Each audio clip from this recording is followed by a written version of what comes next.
Hey, what's up, everybody? This is Game Logic from the Rounding Off Infinity Gaming channel on YouTube, one of the co-hosts of the Enough to Keep Going weekly video games podcast on the E2KG Network podcasting channel on YouTube. Back with another episode of the Games Memo. This is the Games Memo for Tuesday, August 4th, 2026. I guess we're here to talk about some things. So without much further ado, let's get to it. As soon as I can find my script here.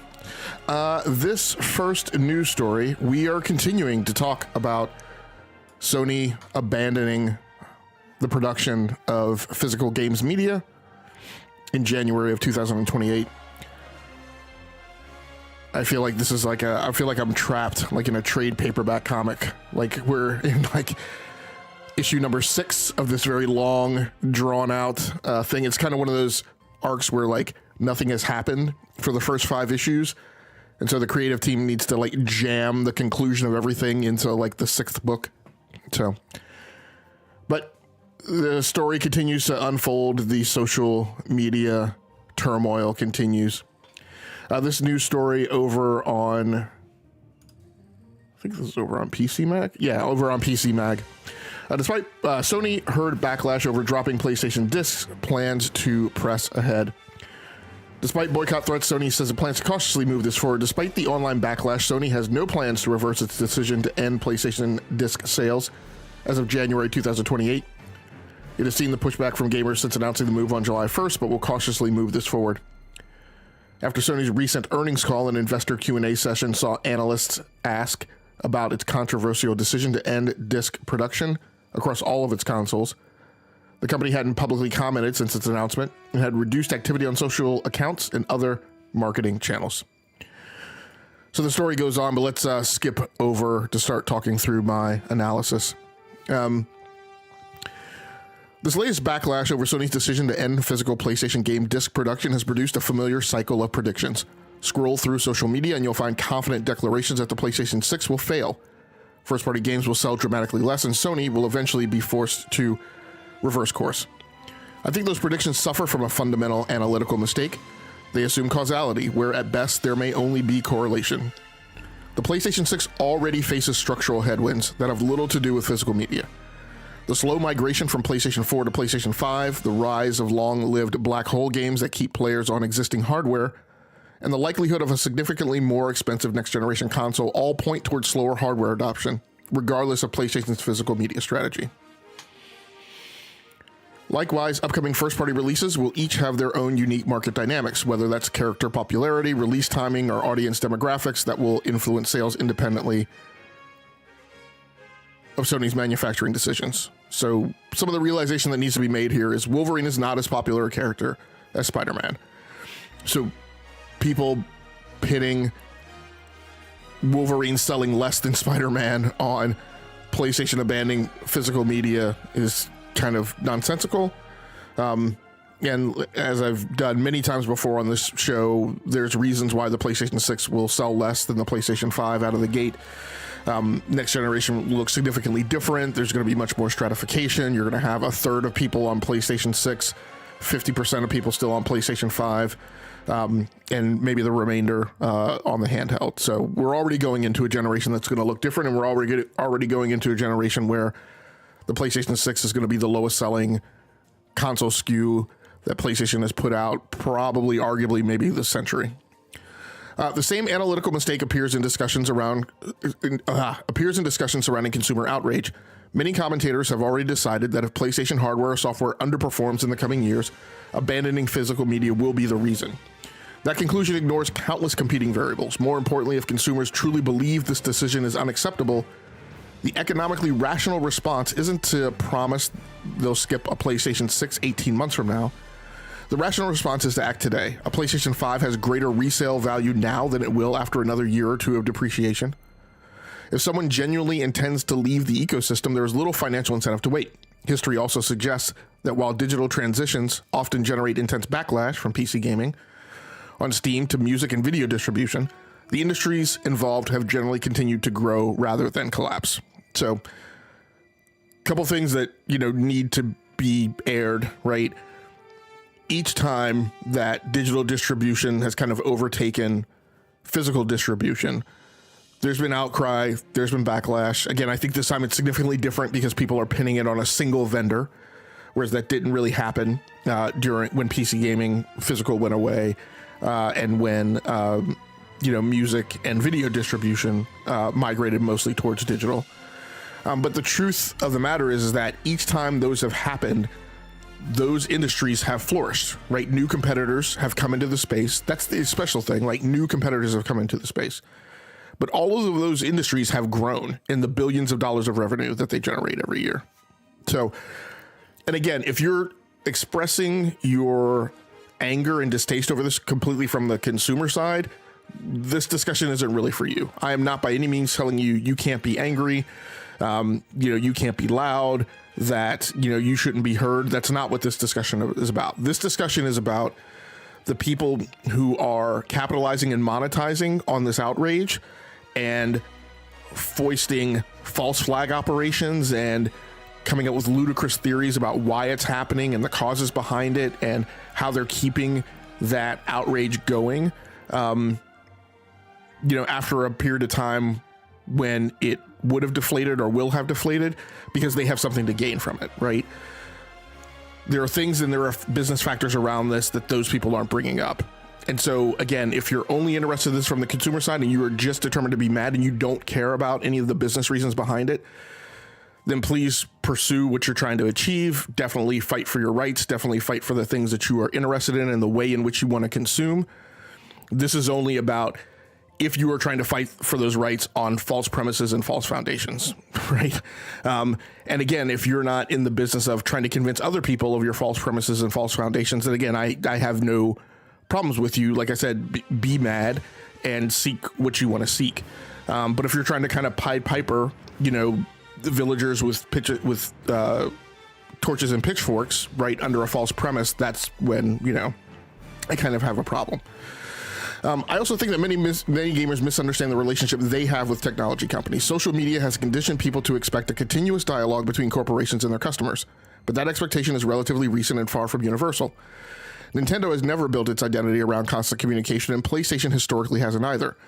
My relationship with Sony, Microsoft, Apple, Valve, or any other company has always been simple. If they produce products I value, I buy them. If they stop producing products that meet my needs, I spend my money elsewhere.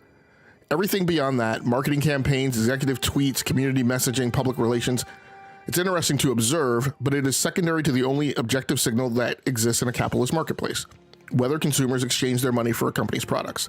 And let's take Lin Tao's quote, which is often misquoted, misinterpreted, right to heart. She was asked, "Are you seeing any impact to your business now from the social media backlash?" And what she said was no. So the problem that there is in the telemetry is that people are yelling and shouting and screaming on social media and putting veracity behind that as if that has some impact. And then you have the CFO, the corporate CFO, telling you they have seen no noticeable impact to their business. Now, maybe there has been impact and maybe it's within their parameters of acceptability. I don't know. But my point is that the only thing that any of these corporations care about is about revenue and profit, because that is their only job. That is the only thing that they will go to jail for. That is the only thing that's legally binding in their appointment as a C-suite officer, is to return maximum value of return on investment to shareholders. And so if they've announced a thing and the response to that is not a sudden deflation, a sudden erosion of their revenue in that quarter, and granted that quarter's coming up. Now, admittedly, they haven't reported on that yet, right? But the question was, are you seeing any noticeable? And so whether or not revenue's been reported, the point was she was asked, are they seeing it? And they definitely have a month's worth of telemetry at the point of the earnings call. So if there had been significant impact, if they were able to tell that the month of July was down year over year in comparison to the preceding year, there would definitely be indications and warnings of that. The CFO is stating that they're not seeing that. Now, if she said that, and they actually have to come back right at the end of next earnings quarter, and that's not the case, then she could be held culpable for misleading investors, right? Which you're not supposed to do as a CFO. So I don't have cause to believe that she's lying. So my point is, if people really want to have an impact, they need to make an impact by the way that they spend their money, not by yelling and shouting and screaming on social media. Understanding Sony's decision also requires looking beyond gaming itself. Too much discussion remains narrowly focused on PlayStation sales while ignoring what is happening across Sony's broader business portfolio.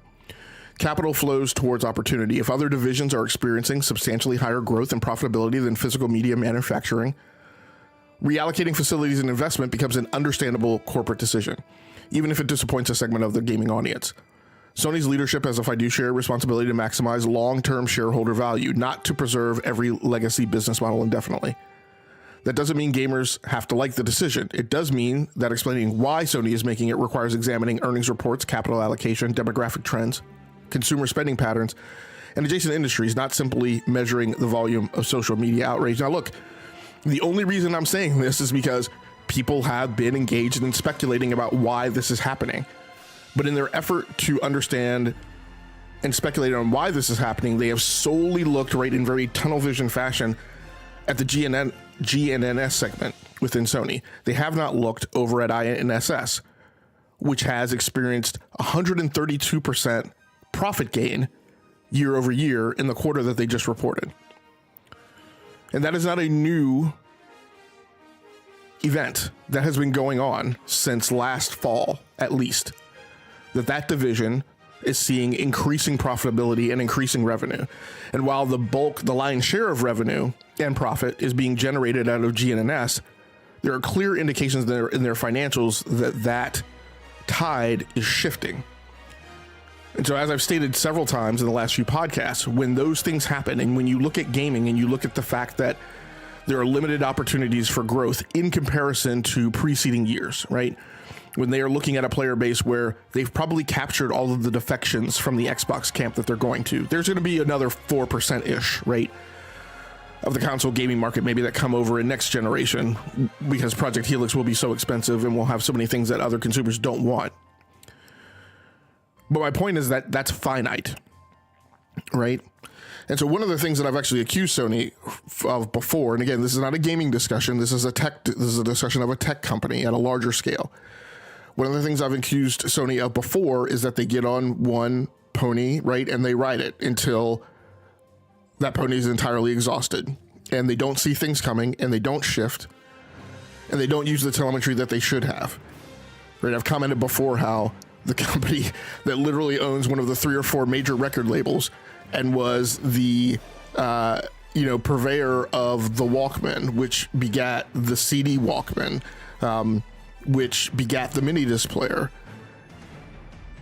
and owned and was making MP3 players, and had their own proprietary way of ripping MP3s off of CDs, that despite all of this large footprint, they couldn't see digital music coming and couldn't get out of its way and couldn't get out of the way of the iPod, and were totally upended by iTunes and Steve Jobs. This is the type of thing that I'm talking about, right? Where you have a company who has the largest footprint in a market sector just get their lunch eaten, right, by another competitor because of putting blinders on and a failure to do anything but double down on a legacy business model. That today appears to be a thing that they are not doing. So to me, again, this is not gamer speak. This is if you're interested in technology at a larger scale. So for me, who's been looking at this company for the last 4 decades, seeing a cultural shift in a business strategy shift in the way they have handled change management, and when it is time to pivot a strategy, this is super interesting to me that they are seemingly this time being more forehanded in the approach that they're taking to the business, and they're not just sitting on the PlayStation model and riding it out, right, until it's no longer a viable business sector.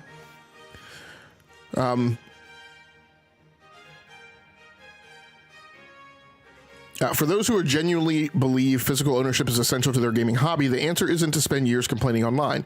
It's to make a deliberate plan. Evaluate alternative platforms, compare storefronts, assess the long-term costs of PC gaming or other ecosystems, and decide where you'll be happiest in the future. If leaving PlayStation aligns with your values, transition while your hardware and physical collection still retain meaningful resale value, not after the market is already adjusted. Ultimately, I have no interest in telling anyone what platform they should support. My point is much simpler. Consumers absolutely have the power to communicate with corporations, but that communication happens through purchasing decisions, not hashtags. If we're going to analyze where the industry is headed, we owe it to ourselves to separate emotion from evidence and correlation from causation. So a big part of this message here is that if you're really that angry and you're really that pissed off, and I've definitely heard, right, the comments from people who have said, well, I can't divest of my PlayStation 5, right, because I'm in a household where other people use it. I had the same situation with my original Nintendo Switch. I had long since kind of stopped playing on it. But there were other people who used it, right? So I kept it. So when I got rid of all my consoles this generation, and yes, I eventually came back, but for the 2 or 3 years time that I got rid of all the consoles, I did not get rid of the Switch. I have video streaming services that I maintain a subscription to now that I would just as soon get rid of or put on vacation pause or whatever, that I keep because in a household where there are different people consuming different services, I know somebody will bump into one of those services that I have canceled. Right, and I'll hear about it. Bespoke EP, thanks so much for joining the chat. I appreciate you. Mentions the thing I don't get is people keep saying Sony is saying F you to its core audience. No, it is listening to its core audience, and that audience prefers digital. Yeah, this is the thing. I mean, I think I tried to articulate this in a previous episode. I said, people are saying, just like you said, people are saying F you to its core audience, but it's a statement that, Sony's going to screw around and find out, right? They're going to experience loss, like their games aren't going to sell as well. PlayStation 6 isn't going to sell as well. And this is a lot of what I'm talking about tonight. No, they already know that PlayStation 6 isn't going to sell as big, at least in the first few years. They already know that they have titles that aren't going to sell as big as other titles because, again, Wolverine's not as popular a character as Spider-Man, and Laufey is not going to be as popular a title as God of War or Ragnarok 2018. First of all, the sales tale, if you've looked at the supplementary information, and again, this is what I go on about people who like grandstand and express very opinionated perspectives on the gaming industry, but don't dive into the depths of all the data that's available. If you look at the supplementary volume that comes along with Thrifty, thanks so much for showing up. If you look at the supplementary information, which comes out every earnings quarter in Sony's earnings. Maybe it only comes out annually. Yes, Thrifty, you are here very early. I'm in the first segment, and I'm probably only 50% through. I've actually finished most of my scripted content, but I'm probably only halfway through everything to discuss on this topic. If you look at the supplementary information for God of War, you will see, what are we talking about? So Thrifty, we're talking about the news story that's up on the screen. So Sony heard backlash over dropping PlayStation disc and plans to press ahead. So this is mostly around the outcome of their recent earnings call and their approach to physical media and their strategy over the ensuing years. No worries at all, Thrifty. I appreciate you coming through. Audience participation definitely definitely helps when I'm trying to riff through these by myself. But if you look at the supplementary information, one of the most incredible sales stories, one of the most incredible commercial performance stories in gaming is the tale that God of War 2018 had on it.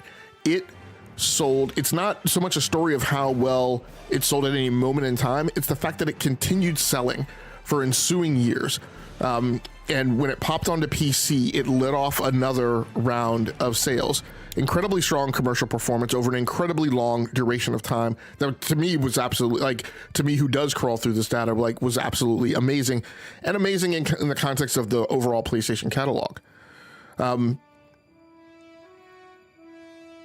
So I mean, you know, there are things that are going on in this dynamic that are outside of a limited bubble, right? And if you don't look at that extended landscape of causality, then, as I've been saying, you're likely to get it wrong or make some misinterpretations.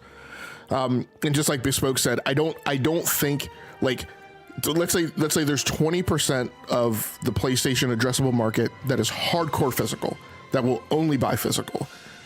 I think, like Bespoke said, it's not that they're saying F you to its core audience. Like, there's a feeling that the people who buy physical are the people who like contribute the most revenue. And I gotta tell you, and I apologize, right? But you're not. Like, and there's been lots of commentary that, like, you know, well, they're just after the COD crowd and the microtransaction crowd and the sports crowd. And I'm like, look, if you're talking about the business perspective is, if the ARPU on PlayStation is about $250 per user per year, and the ARPU on Xbox used to be $47 per user per year, is now down to $42 per user per year, do I care what content they're spending it on? No, I care that they're spending on content. And so I'm going to make practices, right, that are not disruptive, right, to them spending that money at scale. And I'm looking for where the spend is, and I'm looking for who's spending the money and what they're spending it on. That becomes my priority. But again, my large part of this is that, like, if you open up that envelope further and you look at what's going over in INSS, and like I said, you look at the fact that their profit is up 125% in the last quarter. That's a staggering amount of growth, right? Total dollars still doesn't exceed what GNNS is contributing, but the growth potential is staggering. And then if you look at the things that are coming down the pike that are going to drive and propel that business to further growth, and you say, the gaming business may not grow that further, where am I going to place my bets? You know, you may want to retool some plants that you already own and retrain some personnel instead of spending billions of dollars in capital investment, right? Buying new plants and hiring entirely new personnel while you continue to press discs. My other thing about this is, as Lintao said in her comment, it's not just about gaming. It's the fact that that plant, like 50% of that plant's capacity, the Thalgau plant, and that wasn't the only plant, but it's the staple plant. We'll use that as the example. 50% of that plant was dedicated to, was involved in the production of gaming discs, but the other 50% was for pressing music and video, which it was doing at much smaller volume. And those things were selling much less. And that part of the business was not exclusively PlayStation. They were doing that as contract work, right, for other outlets. The money they gather from that is not as much. And I've also talked about, even with physical discs, I've mentioned that a reminder that the revenue share is not as great on physical media. So a $70 disc, when it goes to GameStop buys that disc for $58. So they're already buying it as a discount, right? Meaning $12 they're pocketing themselves, right? That is the price that the retailer is taking out of that. When that $58 gets paid out, right, then that revenue, then that's where your 70-30 split goes. And I'm not even absolutely certain. We know it's 70-30 on the digital storefront. I don't know for absolute certainty that it's like that for physical, but let's assume that it is, right? Your payout is 70% of that $58. I'm sorry. Yes. Is 30% of that $58, not 30% of the 70. So your revenue get is less. So again, these are some of the financial factors, right, that go on with that topic. Thrifty mentions, bro, did you see what has happened to Spider-Man 2 sales on Steam and PlayStation because of the success of the movie? Yes, absolutely. And yeah, I mean, this is a reason why Wolverine is going to sell less than Spider-Man, right? Because Wolverine, when the game comes out, there's no Wolverine movie in theaters, and as far as I could tell, as far as I know, as far as we think, Wolverine's not in Avengers Doomsday. So there's no like concurrent FOMO going on with that particular IP, and so it's only natural that, yeah, absolutely, Wolverine is going to sell less than Spider-Man. Bespoke mentions 350,000 signatures is only 0.3% of PlayStation's MAU. And that's being generous because we all know tons of those signatures are alt accounts and people who have never even owned a play. Right. So that's another part of the problem with the banking. And this is what this discussion is mostly about. Banking predictions on what's going to happen with PlayStation's business based on the volume of social media response and outrage. And just as Bespoke says, a big part of that social media outrage is not actual people on the PlayStation platform, right? It's Xbox and PC dudes who are having fun, joining in on the dog pile, right, in the bukkake, participating in the rage bait. But it doesn't translate and equate to actual market results. Hero Down in RPG, thank you guys so much for showing up. An RPG, right, and they just put the Spider-Man Tokon suit right in Spider-Man 2 as well. Yes, Hero. Yeah, Jean Grey. Yeah, so I mean, maybe there's a knock-on effect of, and I don't want to get into too many spoilers. Although I'm sure tons of people have seen Spider-Man, but maybe there's some knock-on effect from other stuff on Wolverine. But I don't think it's gonna be anywhere near right the Spider-Man zeitgeist. Thrifty Age, I think Wolverine is going to be worse than Spider-Man 1, but better than Spider-Man 2, and nowhere near as good as Miles. Yeah, and I don't know how those sales numbers look when they're atomized across those three titles. And largely, PlayStation themselves talks about the sales numbers in aggregate of the franchise. Hey, Mr. Throwback, yes, I did say bukkake, which is still more polite than another term that I could use.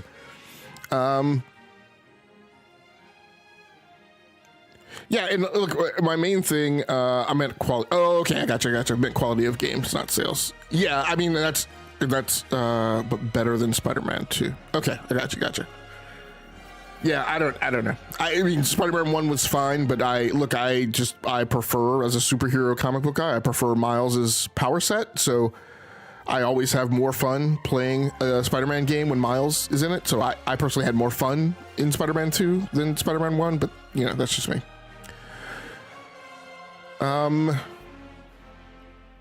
So look, going back to, right, again, my big part of the problem is projecting, right, making business predictions on what's going to happen to PlayStation as, and pointing to like social media outrage as an indicator of that, as a bellwether.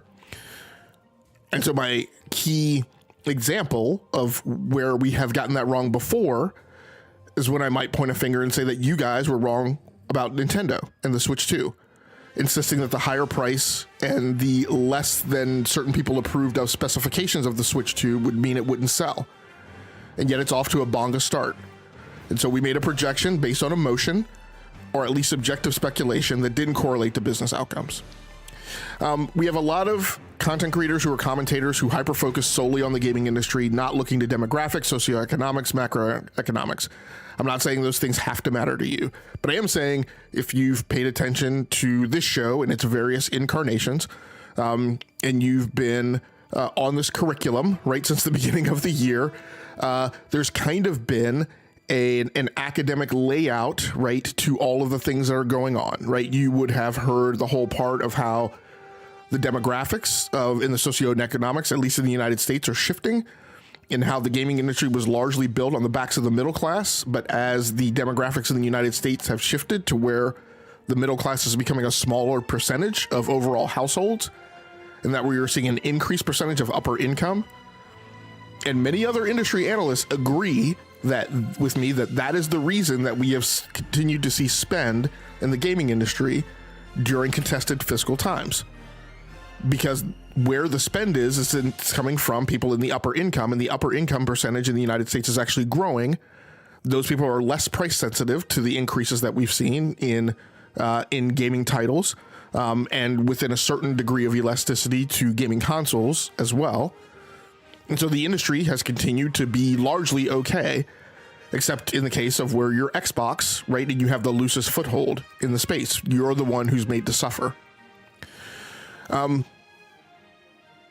So again, I'm not saying this. I'm saying if you were part of the group classifying itself as students of the industry, then you actually need to look adjacent to the gaming industry and even further outside of the industry if you're going to proclaim that you're explaining things to people.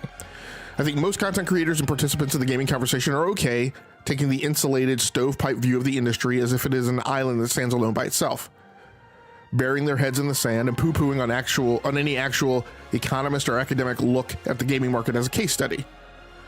And there are ones who lead these congregations of villagers with torches and pitchforks who will say macroeconomics with cynicism whenever there is that explanation given to current happenings. But the reality is that those are the things that cause the things that are happening. And so I totally get it. Like my analog is always, I love my father-in-law. My father-in-law is one of those people who will drive to the other side of town to get gas at the gas station that's 5 cents cheaper out of outrage at oil companies. Totally get that. Totally fine and acceptable. That's a thing to do. But if you're going to be in the business of explaining things to people, and particularly if you're in the business as many of these, I'm ascribing malicious intent and predatory intent to these people. If you're in the business of monetizing and profiteering off of outrage, then I question the causality that you're linking to these things when they are, in fact, I think, incorrect. And you're poo-pooing at other explanations for them, asserting that, you're only a consumer and you only care about those things. No, you're not a consumer. Actually, you're a supplier of content and a supplier of outrage, and you're profiteering from it. So anyway, that's certainly an okay way to be if you were solely focused on the consumer's view of a market. But then I would say that those people probably shouldn't overly comment on the corporate motivations and just let those ride as being a thing outside their interest area. Right? There are a lot of content creators who comment about just being a consumer and being consumer focused and being a consumer advocate, but they sure spend a lot of time visiting causality and rationale on the business case without fully understanding it, without doing any additional depth of research or, doing their homework at any level of depth and due diligence. And so if you insist on making that commentary, I'm hoping that listeners are intelligent enough to deem those perspectives as not as credible. Bespoke says, the problem with sequels is they will always lack that big guy punch moment. Aunt May, the story in a sequel will always fall flat compared to the first one. Sequels also lack discovery. Yeah, I mean, I think Bespoke, I think there's some business trend to point to that. I would say just from a personal, gaming trend, to me, and again, this is just to me, the beginning of the Uncharted series is certainly nice. But man, Uncharted 4 to me is just a magnum opus, right? That exceeds, in my opinion, the previous 3 for me personally. When I look at movies and I look at Indiana Jones and the Last Crusade, Raiders of the Lost Ark was a pretty great movie. Temple of Doom is an acquired taste, right? But man, the Last Crusade, you put Harrison Ford with Sean Connery, and that's an amazing piece of film to me. And that's a sequel, right? So I think it maybe can largely translate and has some commercial veracity to it, but I think there's enough exceptions to the rule that it's to me it always feels a little shaky, for that as a thumb rule.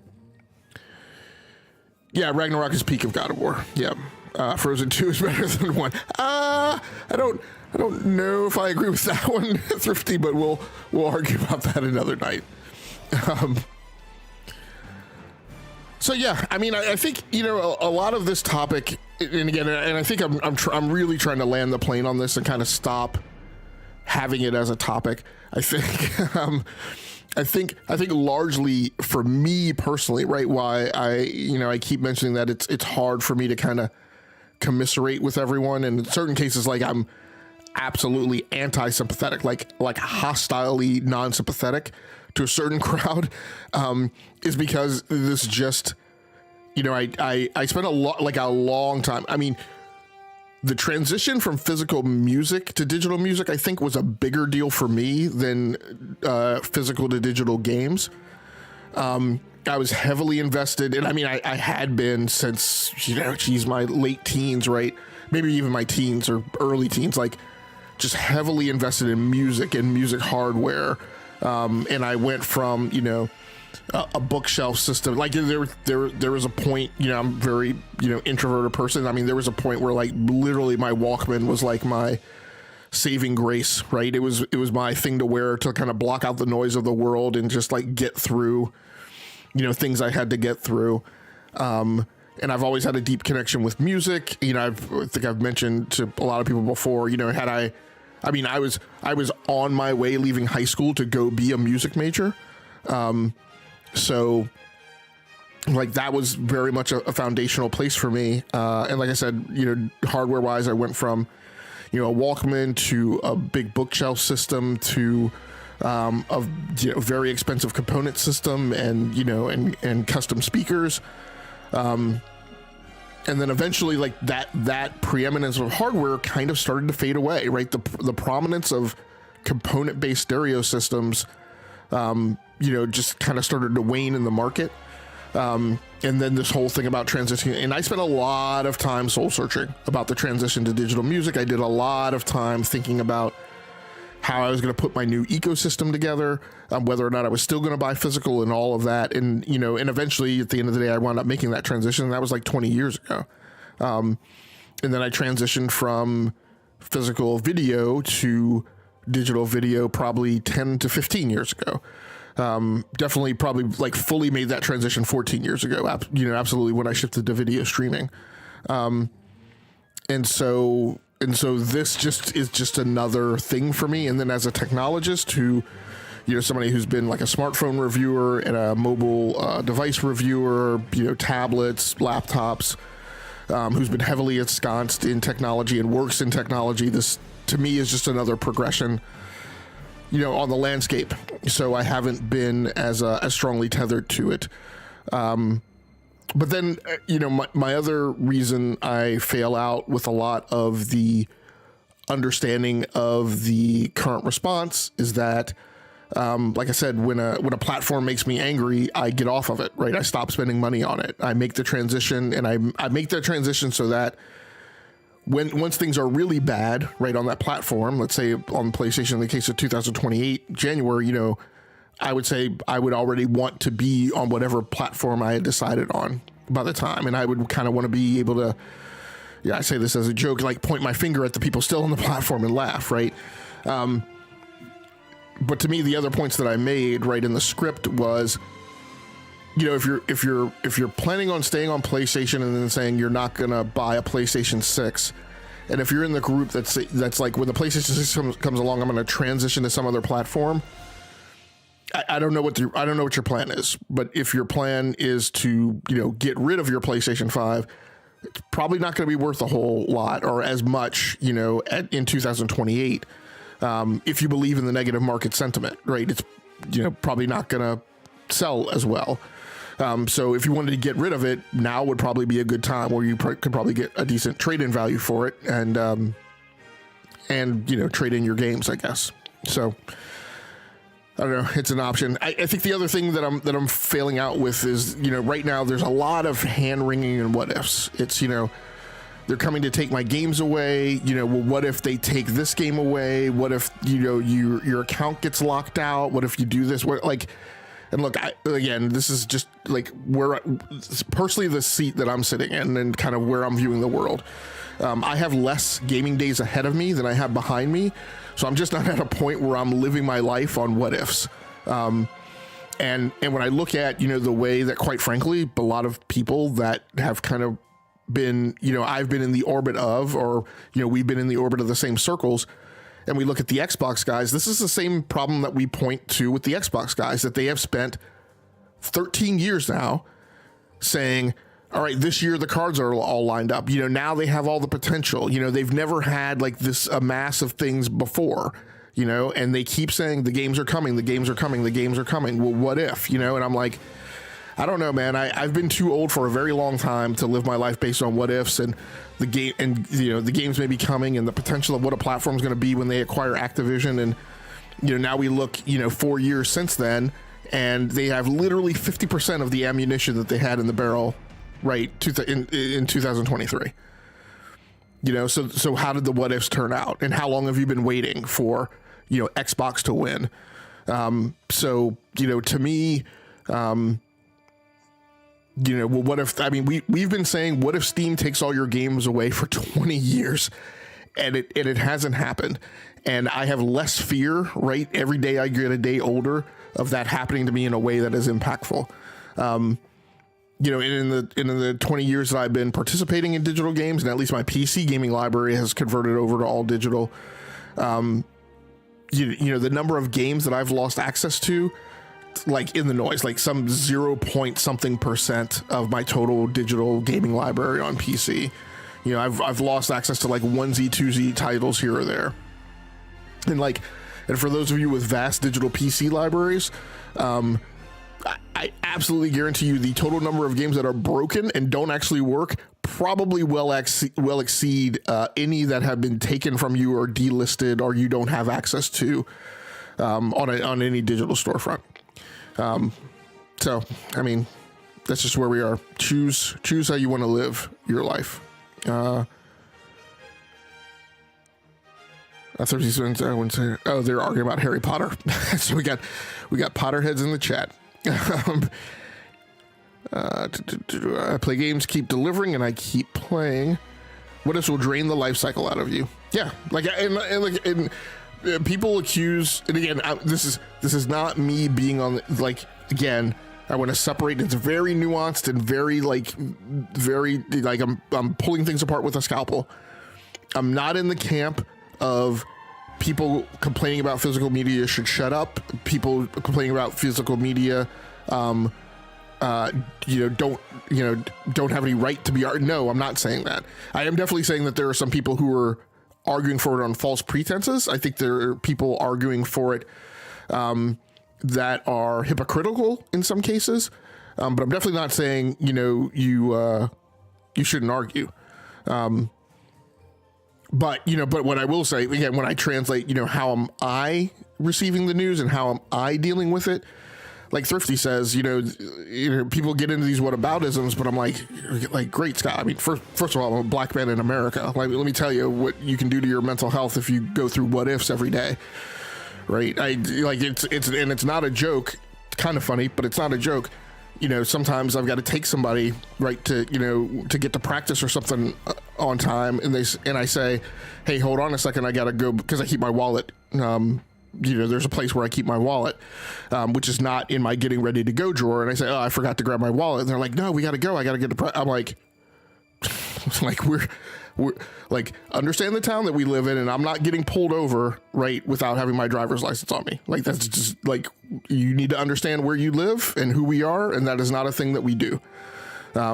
So, I just can't what if aboutism? I don't know. I can't what if myself, right? To a point where I'm just an agoraphobe and I just stay in the house and I don't ever go anywhere or do anything. So Beast Folks mentions, when PlayStation releases the PS6 alongside a PS6 portable, how many of these hardcore gamers are going to buy physical when physical only works on the PS6, but digital will work on both the PS6 and PS6? Wait, yeah, and I mean, and again, I want to be clear. I'm not saying that's a reason to not argue, but there's a changing value prop on the landscape, and I will definitely say without question. And so one of the big things, and I didn't get this in the script, but one of the huge things that I will mention is one of my big things is to me as a gamer, you should diversify. You shouldn't be spending all of your money on one digital storefront. I kind of question, and I get it. I understand some people can only afford to be on one platform, and I understand that.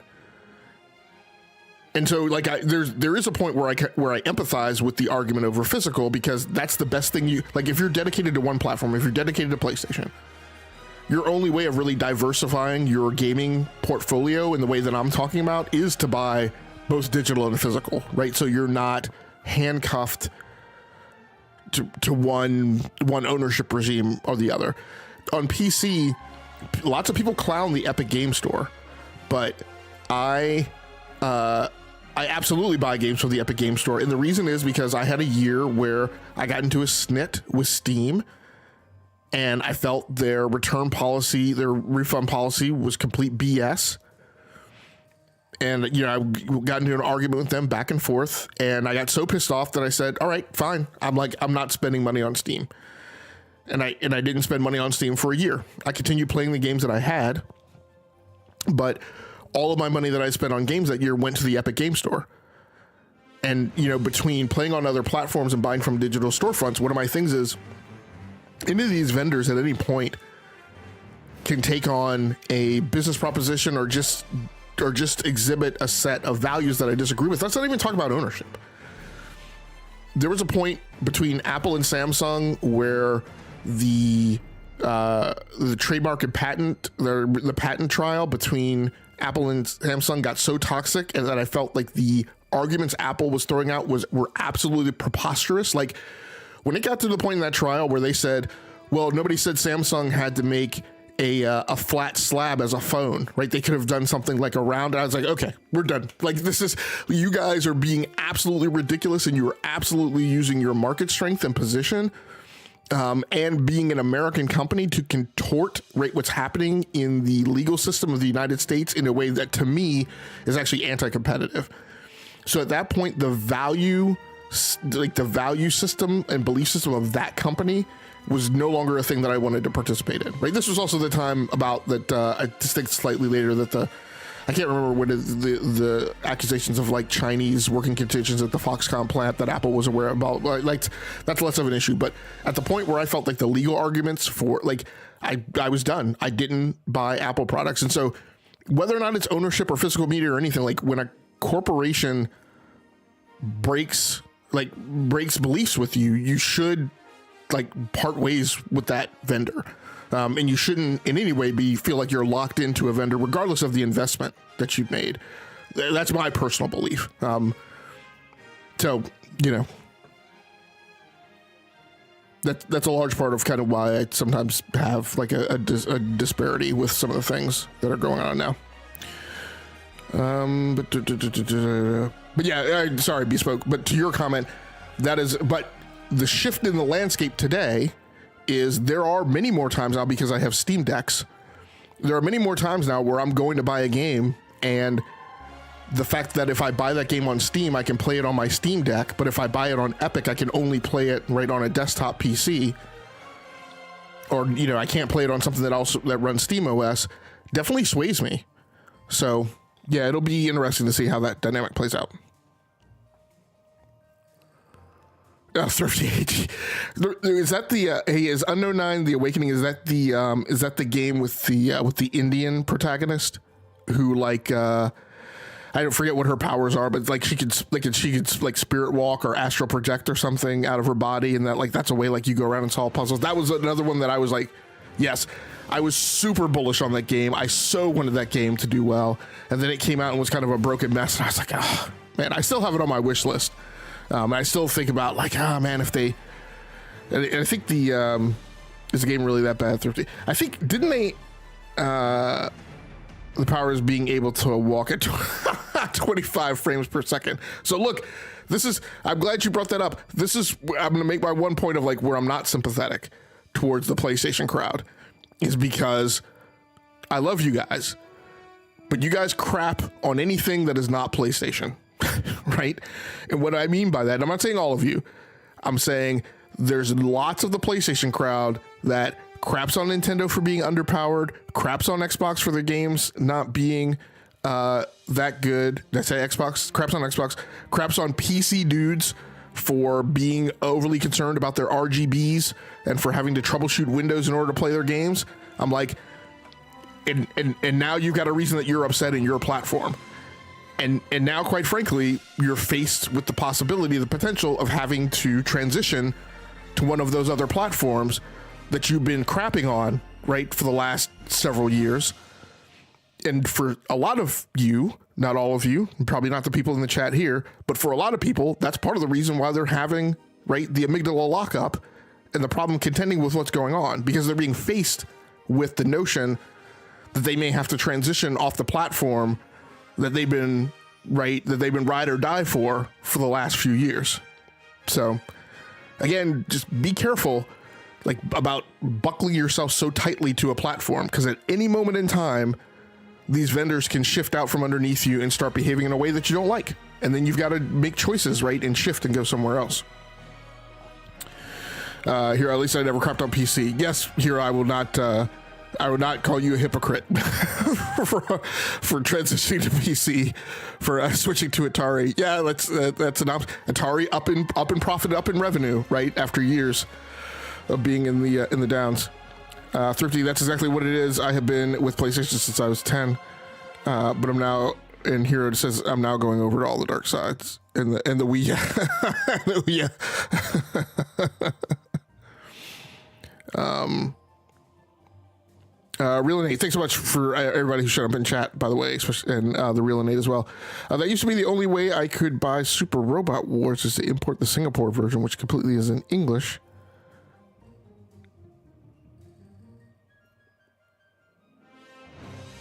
Okay. Yeah, so very cool. Very cool. And by the way, guys, if the music is up too loud, just let me know. It's louder. I noticed that it's louder when I hear the live stream playing back than I hear it in my own headphones. Okay, so we're going to move on to the next news story, but I'm going to grab something to drink here to try to end the parchness.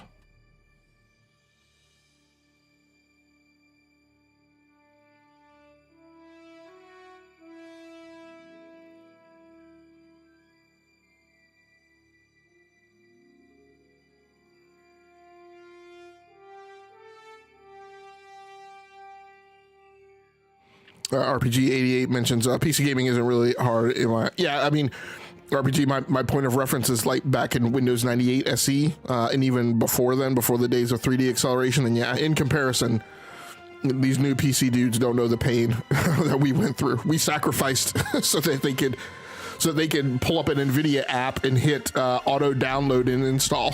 You know, they weren't up using a FileZilla to preload and prep all their patches and new drivers they needed to download overnight, and then wake up in the morning and pray that your PC had stayed online and connected to the internet so you could have everything on your desktop ready to install.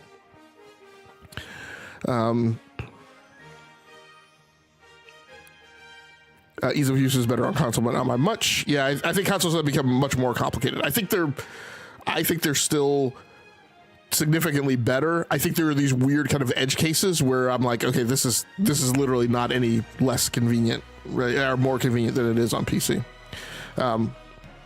Thrifty, thank you for your sacrifice. Yeah, Thrifty, we went through pain. Windows 98 SE, like there used to be this whole religion of like, literally, you used to have like a 15 to 33 step checklist of like all the things you needed to tune on a Windows 98 SE PC to make it run. Like there's, I'm probably definitely guilty, but like, so icons used to literally be a big hit to your performance on PC.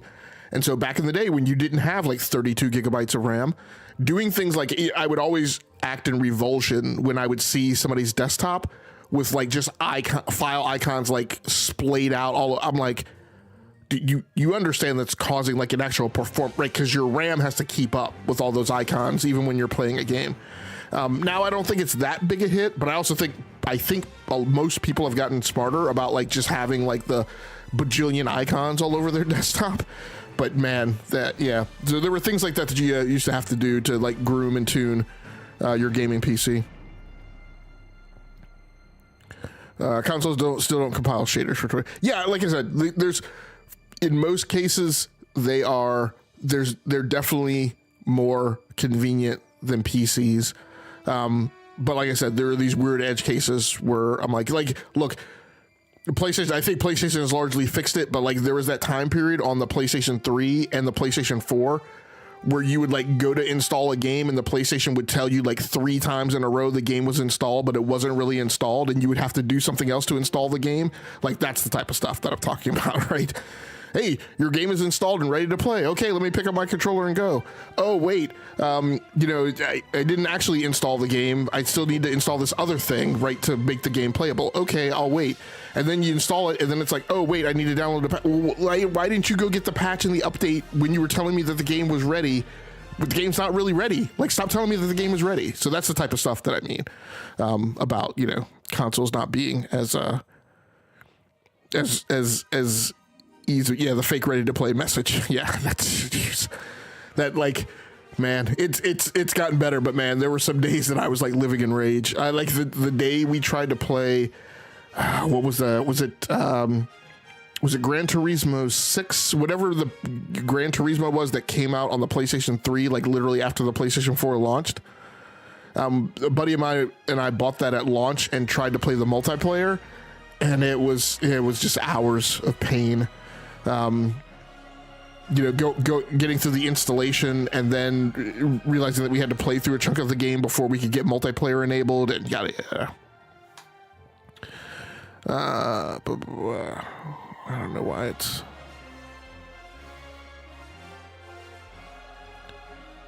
Hey, Dry Chisel, thanks so much for coming through. And Priscilla made it before the gym. Thanks so much for swinging through. I appreciate you. Just turn the icons off. Yeah, there's no need to have, like, I use fences now. So I have like fences in compartments because to me that's easier than like the whole like putting icons in folders thing that I used to do. But Minecraft had an issue like that the other day with the PS4 disc and trying to use the PS5 free upgrade path. Sometimes the app won't register the PS4. Yeah. Enate says, don't get me started on Windows 11 these days. I'd kill to stand in front of the Windows team at Microsoft to give them a piece of my mind and ask them, what were they thinking with half these updates? Right, yeah, and like I said, there's a definite, real chance for Steam to make some headway. But let's go over to the next news story. Xbox pushes forward with FanFest celebration even after laying off the guy who created it. This news story over on Kotaku by Lewis Parker. Back in March, Xbox CEO Ashish Sharma announced that Xbox FanFest, originally conceptualized by Chris Xbox FanFest guy Munson, would return later this year. In July, Sharma announced that 3,200 Xbox employees would lose their jobs, which he referred to as the most significant restructure in Xbox history. One of those 3,200 employees was Chris Munson. As spotted by Eurogamer, the company still plans to move ahead with Xbox FanFest this year, even though the guy who helped create it won't be there to help. Last night, on August 3rd, a new Xbox Wire blog post went live titled Celebrating 25 Years of Play, in which Team Xbox announced 6 new 2026 tour dates for the Xbox FanFest across 6 different countries. So let's get into the analysis. The recent discussion surrounding Xbox FanFest has been framed almost entirely around the optics of Microsoft laying off Chris Munson, the employee credited with creating the program while simultaneously pushing forward with this year's celebration. While that irony makes for an attention-grabbing headline, I think it misses the more important story. My concern isn't that FanFest continues without the person who started it. Businesses do that all the time. One comment on this post on Kotaku mentioned, I always had a problem with the way Kotaku had a problem with, continuing to do marketing after layoffs because without marketing, there are no sales. There's a piece of that I see, like, the point in that comment, but there's a piece of it that I don't agree with as well. But let's keep going. My concern is that FanFest represents yet another example of messaging from Xbox that seems fundamentally disconnected from the financial realities the company itself has described. For months, we've been told that Xbox must become a healthier business, that costs need to come down, and that difficult restructuring decisions are necessary. Yet at the same time, Xbox continues to fund expensive community events, executive travel, elaborate media experiences, and promotional giveaways that appear difficult to reconcile with a business supposedly operating under severe financial pressure. If Microsoft's explanation is that FanFest is a long-term investment in goodwill, I think the burden of proof belongs to Microsoft. Goodwill is only meaningful if it ultimately manifests itself in measurable business outcomes. Does it grow the install base? Does it increase spending per user? Does it improve operating income? Does it expand market share? Looking back over the years FanFest has existed and the years it did not, it is difficult to identify objective evidence that the event has materially changed the trajectory of the Xbox business. During that same period, Xbox continued to lose console market share, hardware sales continued to weaken, and the company ultimately pivoted towards publishing on competing platforms. If FanFest disappeared tomorrow, I don't believe the business would meaningfully deteriorate. Likewise, its continued existence has yet to demonstrate that it meaningfully improves the health of the platform. So while this thing has been announced,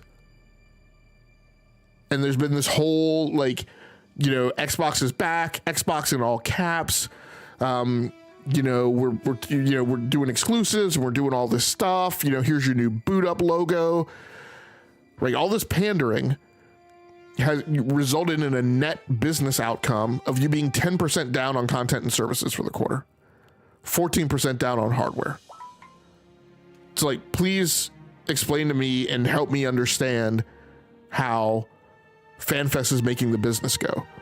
But I can absolutely understand, because I crunched the numbers, I didn't right before tonight's episode, that millions of dollars are being spent on this event. And there is an area for the attendees and for fans, and there's an area for media, and the area for media, at least in the US since it's in LA, was lavish and posh and ridiculous. And, it's just crazy posturing. That is what makes the current messaging so difficult to reconcile. Xbox leadership has stated its intention to return the business to growth and stronger profitability, but those goals exist within a finite time horizon. Sharma has said she's going to return the business to profitability and growth in by the end of FY27. The end of FY27 is now, right? It's 12 months. That means when they report out, right, Q4 FY27 numbers next July, the business will be turned around. That's preposterous. Every discretionary dollar spent on branding, public relations, and community celebrations is a dollar that cannot be invested in extending development timelines, retaining talented developers, funding new projects, or improving the products that ultimately determine the platform's success. This isn't an argument against community engagement. It's an argument about capital allocation and fiscal responsibility. When a business says it is under pressure, I expect its spending priorities to reflect that reality. Instead, what I see is a disconnect between the narrative being presented publicly and the allocation decisions being made behind the scenes. This is literally the Wolf of Wall Street, right? This is Leonardo DiCaprio, right? And John Bernthal and Justin Timberlake, right? Just throwing wild, Jonah Hill, going and throwing wild, lavish parties while money is literally burning out of their bank accounts. I don't get this. It's a huge dissonance. The disconnect is ultimately why I remain skeptical of Xbox's broader strategy. I don't believe the leadership team is unintelligent or incapable. Quite the opposite. I think they know exactly what they're doing. What I struggle to accept is the notion that a business which has spent more than a decade losing market share can realistically execute the kind of 7-year turnaround required to fundamentally change its trajectory while simultaneously projecting an image that everything is proceeding according to plan. To me, FanFest has become symbolic of that contradiction. It resembles a family that continues hosting lavish parties while quietly confronting serious financial problems behind closed doors. The celebration itself isn't the issue, it's what the celebration communicates in the context of everything else we've been told about the state of the business. So if you guys have seen White Lotus Season 3, right, you know that there's a guy who's under duress, right, who's being investigated. But he's at this resort in Thailand, spending lavish amounts of money, right? And this is the problem that I have. And RPG sounds like a retirement tour to me, and this is what makes it difficult to true up. And people will want to say, well, you're speculating at conspiracy theories, and I'm like, look, dude, when you're telling me that you're at 3% profit margin, but yet you're out spending millions of dollars giving people 25th year anniversary Xboxes and catering posh dinners, let's think about the expenses involved with putting executives on planes that make hundreds of thousands of dollars in salary 5 or 6 times over, right, and sending them out to a social engagement, essentially. The expenses for putting them up at a hotel, paying for their per diem for food, and the fact that they're entertaining, right, that they're entertaining, so they're charging business owners on expense as well. And look at this tour list, right? LA, Mexico City, Cologne, Sydney, Tokyo, Toronto, London, Seattle. In case you've never been to any of these places are not cheap. In case you've never filed an expense report for any of these places are not inexpensive. And so all this is being done while at the same time we're getting leaked emails.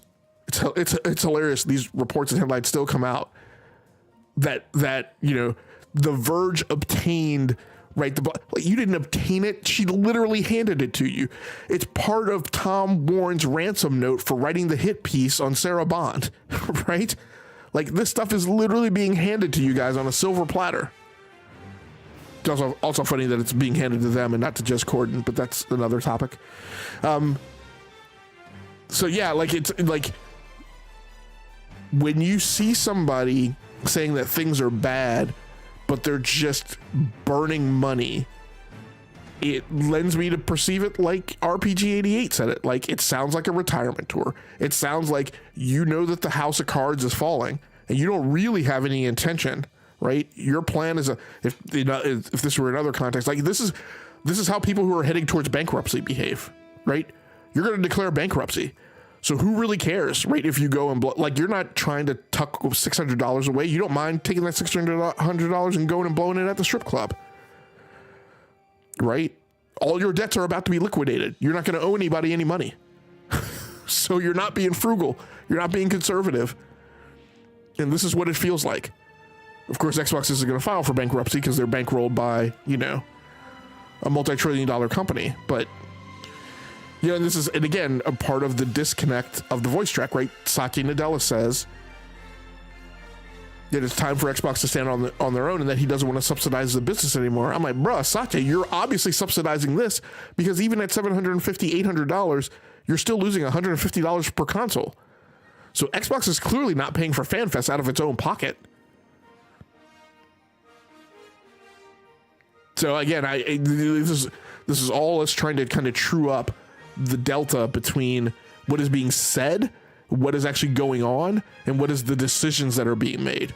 Because none of that stuff harmonizes and trues up in a picture that makes any sense.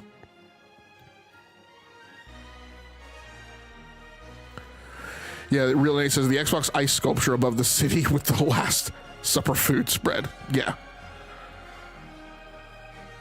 Yeah. I was an executive assistant for a while. I had to buy the ice sculpture. I know how much ice sculptures cost. They're not cheap by any means. Yeah, the whole thing with Xbox is just weird to me. How? Help, I'm under duress. We make so much little money. Let's go and blow, $100 million or so in a Xbox FanFest World Tour. Farewell Fest. Yeah. But you know what? Despite all that doom and gloom, there's some positives. Let's go over to the third news story, and I'm going to grab a drink real quick.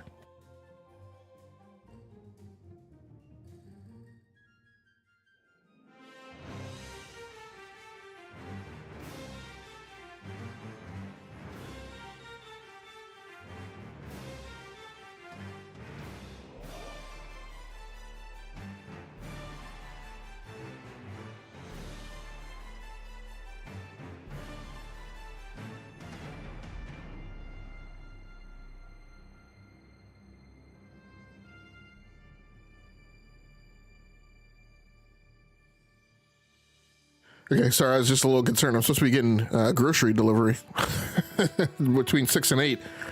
I was like, it's kind of funny. I haven't gotten any alerts about that.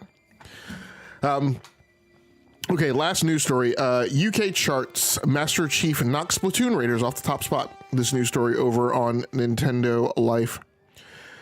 This week's UK physical game charts see Splatoon Raiders ousted from number 1 by the Master Chief in Halo Campaign Evolved, with Nintendo occupying 15 spots in the top 40 charts and Raiders knocked to number 2 in its second week. Both Assassin's Creed Black Flag Resynced and Tomodachi Life Living the Dream slipped down 1 place each, with Pokemon Pocopia moving up into the top 5 again, and Resident Evil Requiem breaking back into the top 10 just below that. Elsewhere, Star Fox drops from 15th to 22nd. The physical release of Xenoblade Chronicles Definitive Edition Switch 2 Edition debuts in 16th place. Rhythm Heaven Groove is still absent, and Tears of the Kingdom is still hanging in there at number 40. Now, Rhythm Heaven Groove spiked high on the Japanese charts, I believe, but isn't trending so well in other regions. And Tears of the Kingdom is still hanging in there at number 40. Here's the full top 40 with platform breakdowns for games available on Switch, Switch 2, and other consoles. So look, I like UK charts, but I especially like UK charts because in the UK, at least wherever, whatever source, I can't remember the name, but it is an official trade outlet, but the source that they get these UK sales from actually gives the breakdown by platform of a game if it also sells on the Nintendo console. So as cool as it is looking at the Nintendo charts, you actually see the breakdown between PlayStation and Xbox as well, which is actually more insightful, I think, at least just for this region. All right, let's go on to talk analysis. When I saw the headline that Halo Campaign Evolved had knocked Splatoon Raiders off the top of the UK physical sales chart, my first reaction wasn't that Halo had suddenly reclaimed its former commercial dominance, or that Nintendo had stumbled.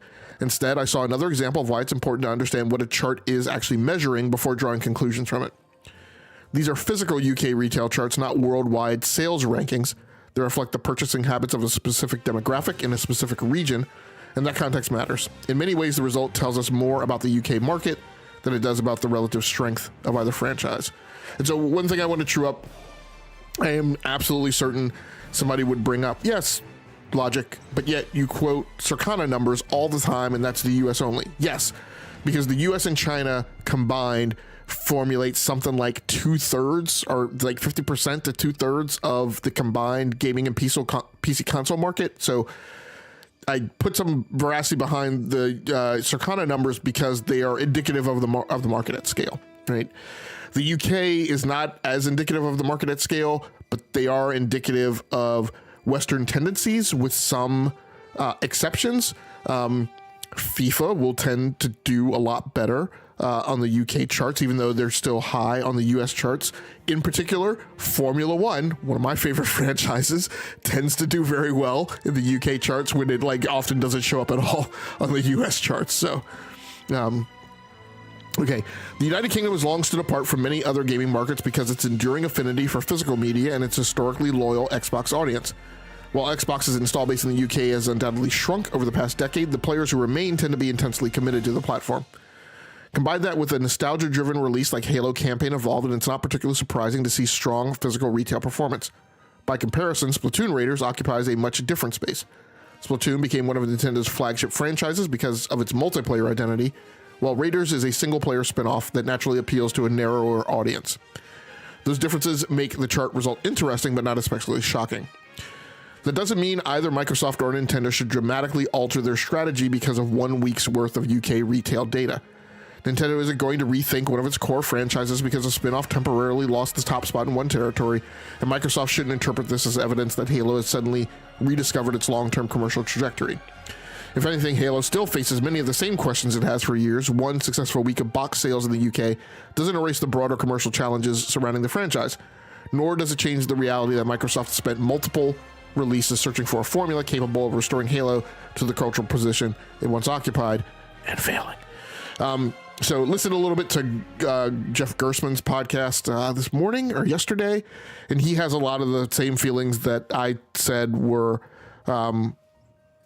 risk indicators for Halo, that it is a game that is still Halo, and I don't know that it is particularly innovative or exciting on the landscape.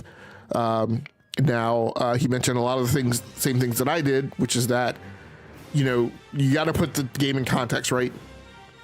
20 years ago, when Halo shows up on console, there weren't a ton of competent first-person shooters on console. It was just well known that first-person shooters, like the shooters on PC, were just heads and shoulders and leaps beyond anything that was done on console. Most shooters on console, in my opinion, just weren't competent at the time, even passably so. And then you have Halo show up. So there's a huge amount of zeitgeist, not just associated with the Xbox as a new platform, but with the notion of, oh my God, like they finally figured out first-person shooters on console. Like this works. And not only does it work, it's great. That's not where we are today. A first-person shooter showing up on a console, like, isn't super impressive. Like, Call of Duty does best on PlayStation, right, as a platform, despite the presence of that game on PC as well. So there's just not the shock and awe and, thunder and lightning in a bottle type of effect of Halo showing up on console, even with it showing up on PlayStation, that it would have had, 20 something years ago. And so that novelty isn't really part of the dynamic that's at play in the market. I ran projection and forecast numbers for Halo based off the initial 24 to 48 hours of launch. I'm predicting sales, maybe if they're lucky, north of 1 million. I haven't rerun those numbers, but I'd be willing to revise that up to like 1.5 from what I'm seeing. The game does not have good reception on Steam. That's not always a bellwether. There are often games that, of historical franchises that have, negative reviews or bad feelings from the Steam user community that go on to sell Bonga. I often talk about it's completely preposterous that like Battlefield 5 had such a low rating from the Steam user community, but like just sold like a ridiculous numbers. And I'm like, why are you guys paying for this game?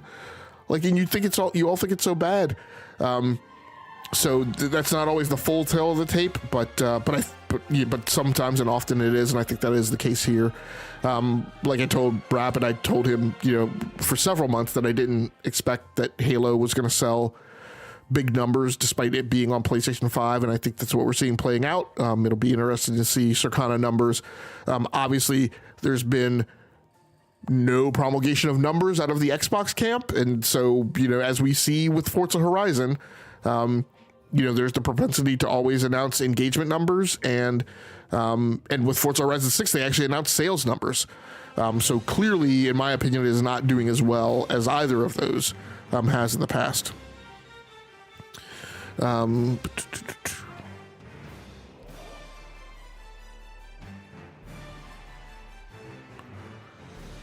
Hero down under my...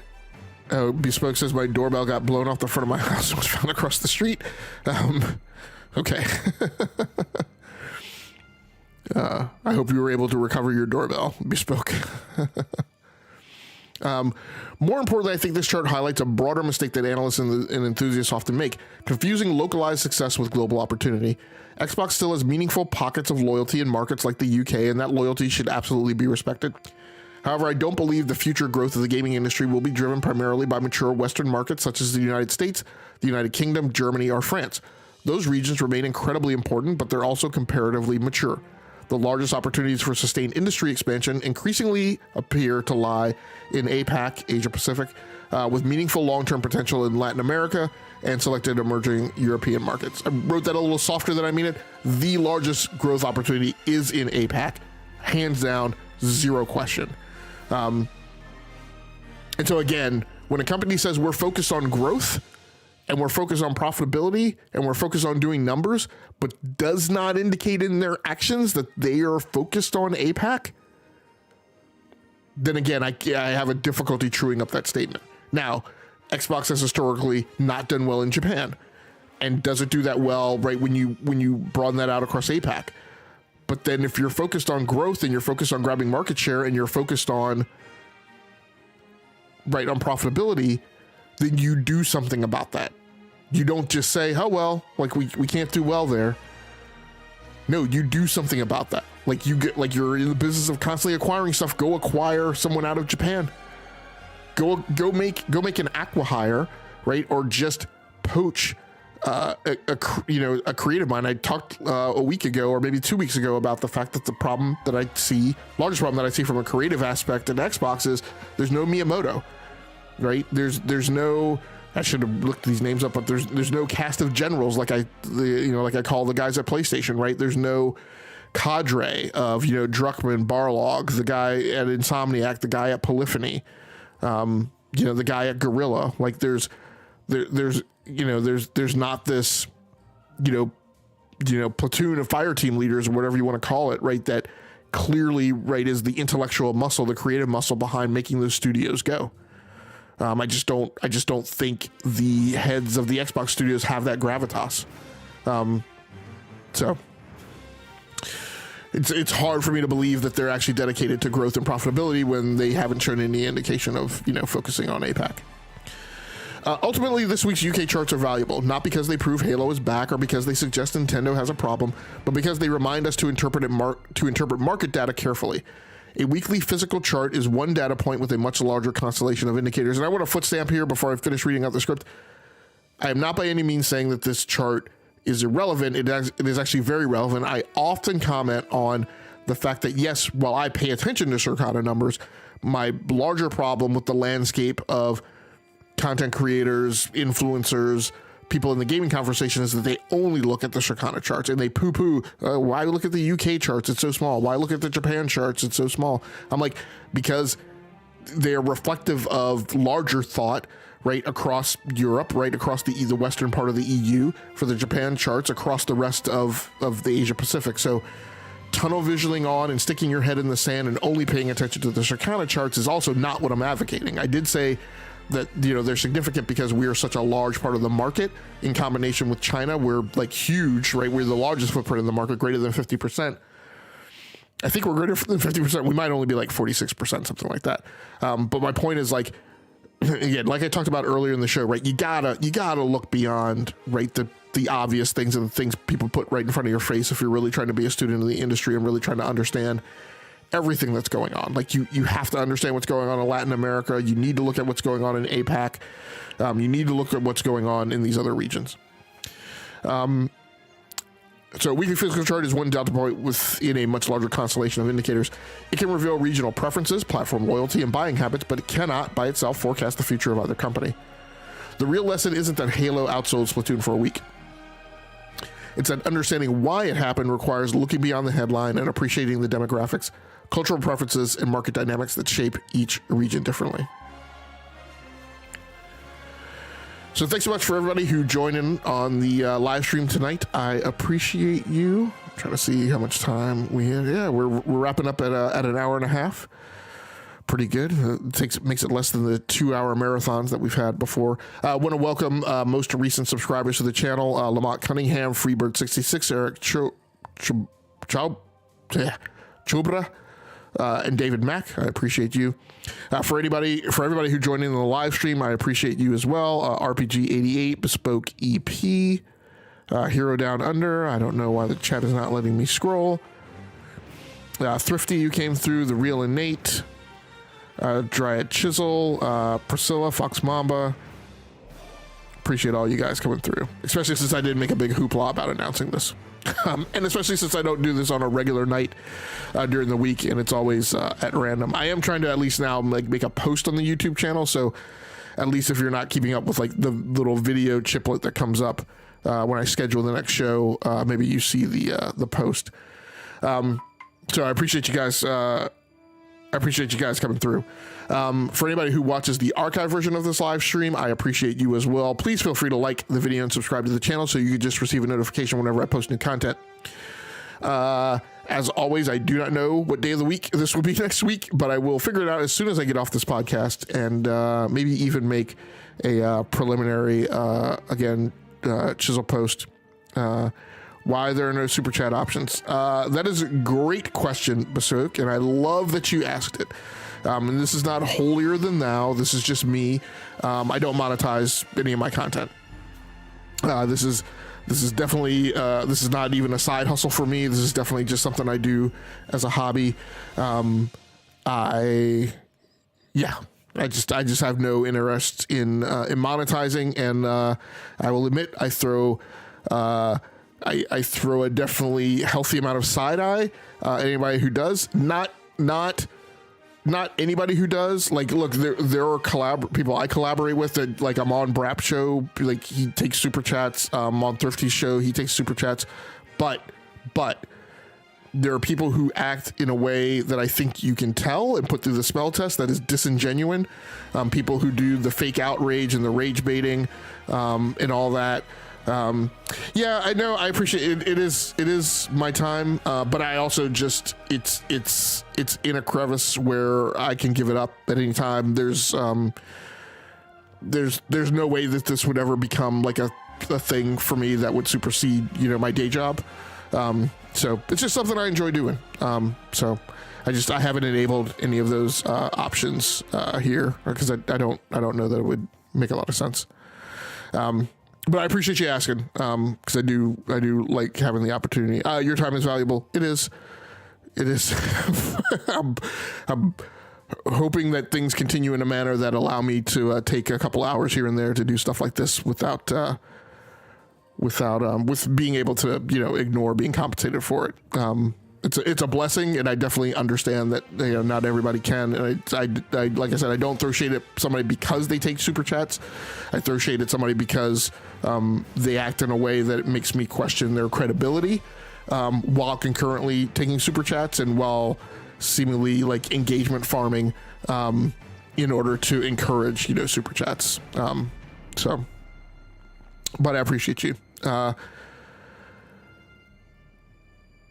So yeah, that's going to do it for us for this episode. Like I said, I will figure out what I'm going to do this next week and post that on the YouTube channel and hopefully make a post about it in a couple of days. And other than that, I hope you guys keep gaming. Once again, thanks so much for joining me tonight. Now I'm forgetting my whole outro. Bespoke, you threw me off my game.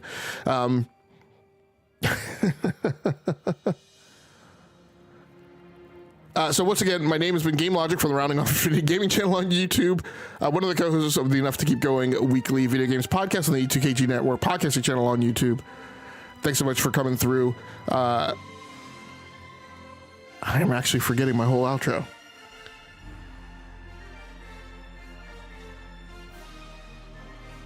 Take care of yourselves. Stay safe out there. Play the games that you like and come here to talk to me about the games that you love. That's going to do it for me for tonight. Until next time, good night, good luck, and good gaming. That's going to do it for me. I'm out of here.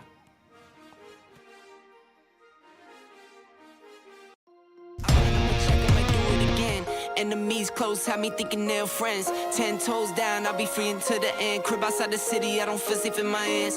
Took so many years, I'm just waiting for the wins. I'm in debt to no one but the one who took my sins. I do it for real, there's no reason to pretend. If I do it once, I do it again. Add it up, bankroll, euro, peso, add it up. I'm just doing me, everything is on me. Oh, you matter what? Add it up, bankroll, euro, peso, add it up. I'm just doing me, everything is on me. Oh, you matter what? Add it up. Told her if it's all me, everything is on me. Gon' back it up. Matter what? Told you I'ma do me. Why you hating on me? It's not adding up. I do roll like a Mack truck. Country heart, I might cop a farm and go act up. Lot of scars, I was cold-hearted, now I'm back up. Keep it real, I do this once a month, I don't rap much. I just take the money and go stack up. Only buying car cards to get tatted up. All that other bull, it don't matter much. You only climb me, I put the ladders up. No fault, I done doubled up on the workload. I think I fell in love with the bankroll. Pray up, get money, then we lay low. Add it up,